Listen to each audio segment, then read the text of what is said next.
It's now time for Crime in the DMV, where we bring you the latest headlines from the week. Thank you so much for watching. I'm Sierra Fox. We start in Montgomery County, where there are questions surrounding the latest swatting cases impacting local Maryland schools.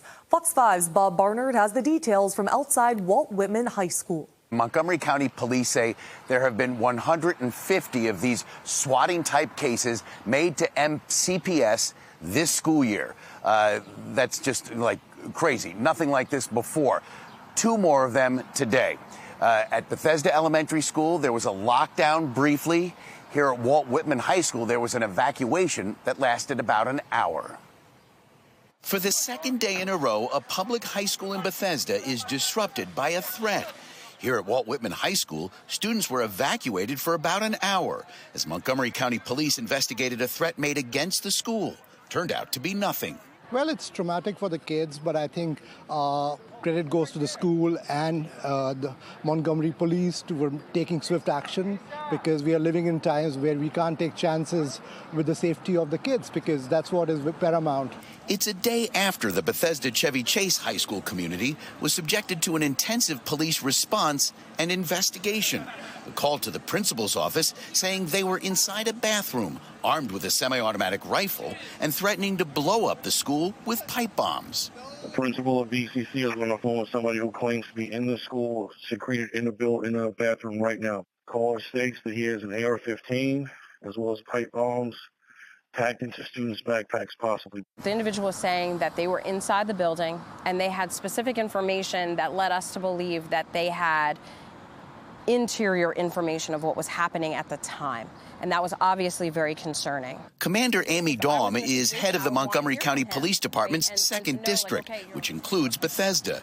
She says Thursday's response at BCC was indeed justified, considering what police were dealing with. And during the course of that conversation, we learned some things that kind of brought our senses kind of got heightened a little bit, and we made a determination that this was a threat that we needed to consider at a higher level than many of the other threats. I hope they find who called in this threat and deal with it as it should be, which should be big consequences. I think some examples need to be made here so this stuff stops. Susan Roof is the parent of 2 BCC students. One was inside the library. The other kept off campus after lunch Thursday.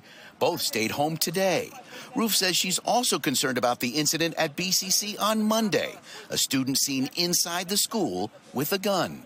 I don't feel like we're getting the full story sometimes as parents, and I think we're owed that. It's our kids in the school, and we're trying to keep them as safe as we can. Montgomery County police say they are working some good leads and hope to make an arrest in the swatting case. Now to Loudoun County, the sheriff's office arrests the man responsible for exposing himself along a popular trail in Northern Virginia. A woman says the uncomfortable encounter happened on Sunday, and she reported it right away to authorities. Fox 5's Tisha Lewis is in Sterling with more.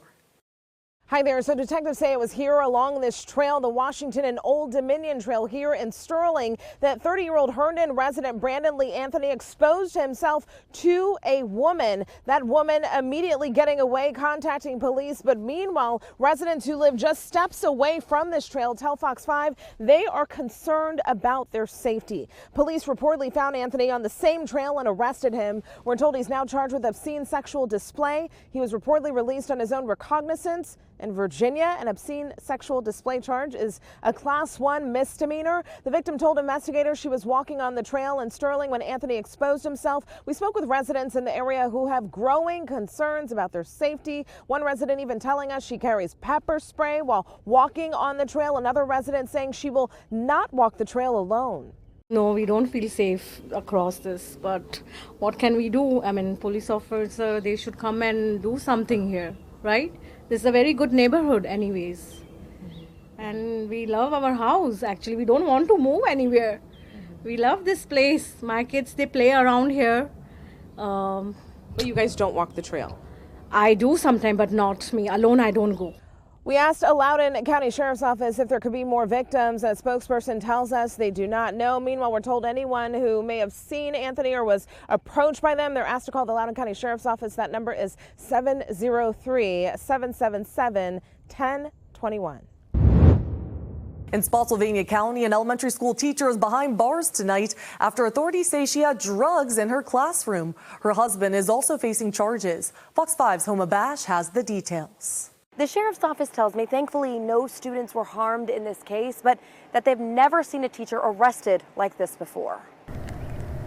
This is 35-year-old Candace Carter, a second-grade teacher at Spotswood Elementary School in Fredericksburg. According to the Spotsylvania County Sheriff's Office, a school resource officer noticed Carter appeared to be under the influence of drugs during the school day.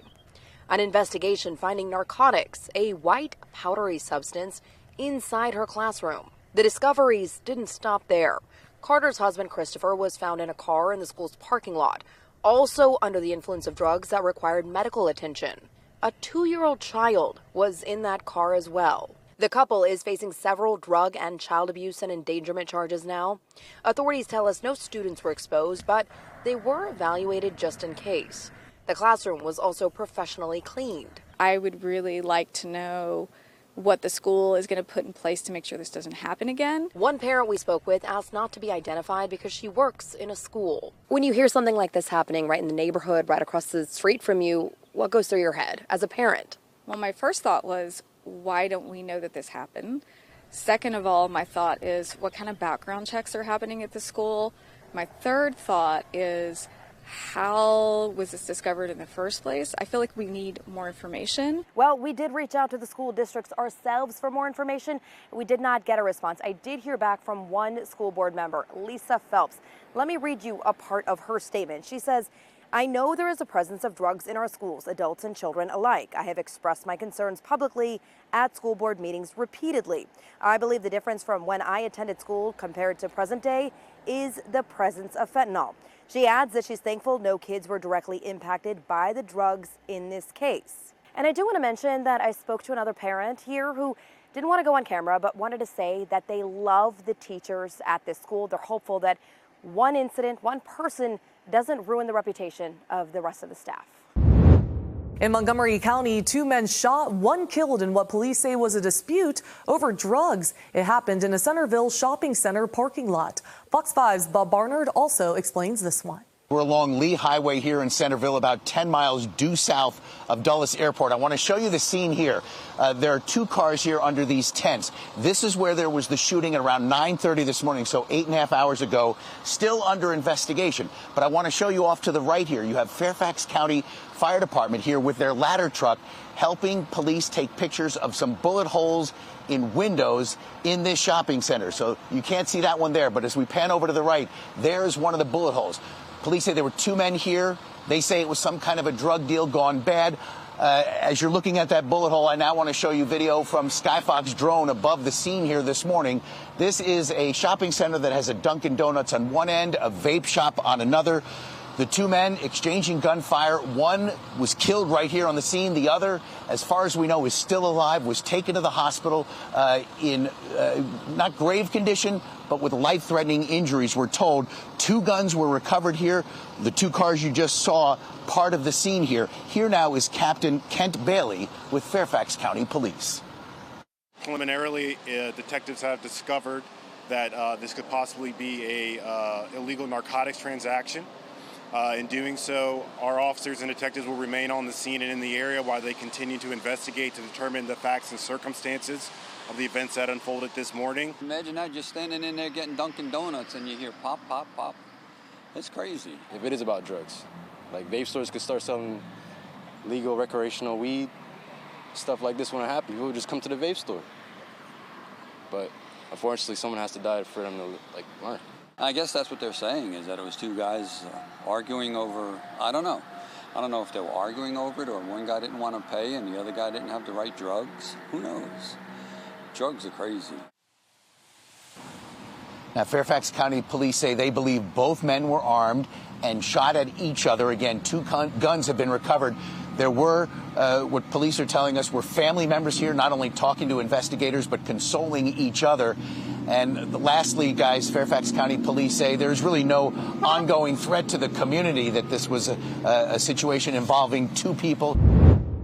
Back to Montgomery County, where a man is behind bars facing serious charges of sexual assault of a minor. Police believe this is not the suspect's first attack. That's why they're now asking more victims to come forward. Here's Fox 5's Shamari Stone with this report. Montgomery County police say that the suspect, 33-year-old Eric Bacon, got into this apartment here in Rockville. It's unclear how he gained entry. Well, this story is disturbing. The allegations are sickening. Now, they say that the suspect, once he got inside, sexually assaulted the 14-year-old girl. Montgomery County police say the suspect, Eric Bacon, shown in this arrest photo, grabbed the 14-year-old girl's arm, allegedly threatened to kill her if she told anyone, and then allegedly sexually assaulted her in the living room. Her family says she has autism. After the alleged assault, this exclusive surveillance video shows the suspect in a bedroom. Police say this is where he stole 3 watches, 2 gold necklaces, a ring, and then left the apartment. The girl's brother came home around 7 p.m., saw the suspect outside, and shot this video of him that you're seeing only on Fox 5. Police found the suspect a couple days later near the same apartment building and then arrested him. You're now going to hear exclusively from the girl's legal guardian, her aunt. How is she doing?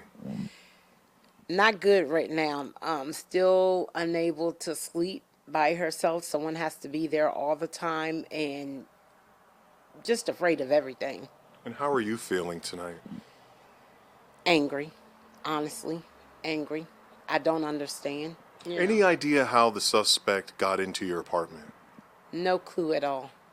None at all. Now, the suspect, Eric Bacon, is in jail facing several charges, including burglary, first-degree rape, and home invasion. Montgomery County Police are concerned that there are possibly more victims out there, and detectives want to hear from you. If you have any information, call Montgomery County Police. In Rockville, I'm Shamari Stone. Back to you.